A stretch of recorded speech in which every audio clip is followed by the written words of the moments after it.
వార్తల్ని వార్తలుగా రాయలేకపోవటం, వార్తలని వక్రీకరించడం, లేదా వార్తలని మన వాళ్ళకి అనుకూలంగా మార్చడం, ఇదే ఆంధ్రప్రదేశ్కి సంబంధించిన శాపం. సరే, వీడు ఇట్లాగ వాగుతూనే ఉంటాడు, జరిగేది జరుగుతూనే ఉంటుంది. ఎస్, బట్ మాట్లాడుతూ ఉంటే ఎక్కడో ఓ చోట ప్రజల్లో ఉన్న ఆలోచనలు మార్పు రావాలి, లేదా సమాజంలో ఉన్న ఆలోచనలు మార్పు రావాలి. రాకపోతే గనక మనం సత్యాన్ని చంపేసినటువంటి వాళ్ళమవుతాం, అసత్యాలని నెత్తిని పెట్టుకున్న వాళ్ళమవుతాం, అసత్యాల ప్రవాహంలో ఈదులాడుతున్న వాళ్ళమవుతాం. ఇప్పుడు చూడండి, ఇసుక దోపిడీపై విజిలెన్స్, రెండవది బీసీ ఈబీసీ కాపు యువతకి వెన్నుదన్ను, రవాణా శాఖ రేటు కట్టింది. వీటిలో విచిత్రమైంది ఏంటంటే ఇసుక దోపిడీపై విజిలెన్స్ 2 జిల్లాల్లో భారీగా తవ్వేశారు. జగన్మోహన్ రెడ్డి టైంలో తవ్వుతుంటే జగన్మోహన్ రెడ్డి టైంలో తవ్విన దాని మీద విజిలెన్స్. ఇప్పుడు ఉచితం అని చెప్పి ట్రాక్టర్ 4,000కి అమ్ముతున్నా సరే అదేమీ తప్పు కాదు. అప్పుడు జరిగింది 750 కోట్లు ప్రభుత్వానికి ఇచ్చా, అదేది పెద్ద పెద్ద యంత్ర సామాగ్రితో తవ్వారు. మరి ఇప్పుడు దేంతో తవ్వుతున్నారు? పలుగు పారబట్టుకొచ్చి తవ్వుతున్నారు ఇసుక. కానీ ఇది నేను నా ఆత్మఘోషలాగా తయారవుతున్న తప్పించేం లేదు. ఇప్పుడైనా తవ్వేది అది.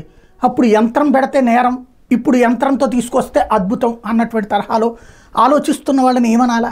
నెంబర్ 2, అలాగే బీసీ ఈబీసీ కాపు యువతకు వెన్నుదన్నంటే ఆ వార్త చూడగానే అబ్బా ఆంధ్ర ప్రజలకు పెద్ద పండగ అయిపోయింది, మంచి ఏది పవన్ కళ్యాణ్ గారు చెప్పినటువంటి విధంగా కోటీశ్వరులుగా మార్చడానికి ఒక్కొక్కరికి 15 లక్షల రూపాయలు చెప్పి డబ్బులు ఇప్పిస్తానన్నారు కదా, అది అనుకున్నా. తీరా చూస్తే దీంట్లో ఔత్సాహిక పారిశ్రామికవేత్తలుగా తీర్చిదిద్దేందుకు కేంద్ర ప్రభుత్వానికి సంబంధించినటువంటి జాతీయ సూక్ష్మ చిన్న మధ్య తరహా పరిశ్రమల సంస్థ NIMSME అని ఓ సిస్టమ్ పెట్టి దాంట్లో ఒక 2 నెలల్లో ట్రైనింగ్ ఇస్తారు.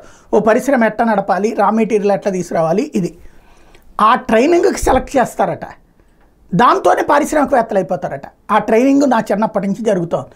మోడీ వచ్చిన తర్వాత కొంచెం డబ్బులు ఎక్కువ కేటాయించుకొచ్చారు. అప్పట్లో PMAY కావాలంటే ప్రధానమంత్రి ఆవాస్ యోజన అని నేను ఎప్పుడో యుక్త వయసులో ఉన్నప్పుడు అప్లికేషన్ పెట్టుకుంటే దాంట్లో ట్రైనింగ్ ఇచ్చేసేసి ఓకే అన్నారు.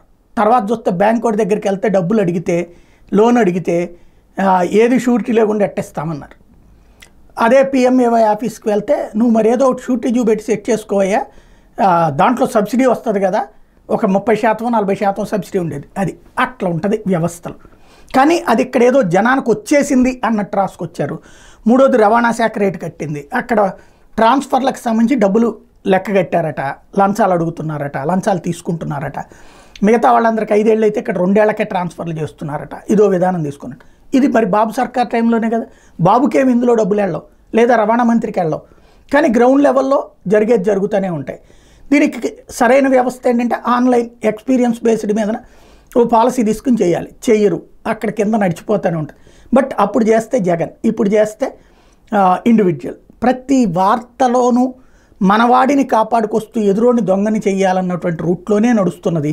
బట్ ఇది మనం గ్రహిస్తామా అంటే గ్రహించినా తప్పే ముందులే అని వాదించుకునేటటువంటి దాంట్లోనే ఉండిపోతాం మనం.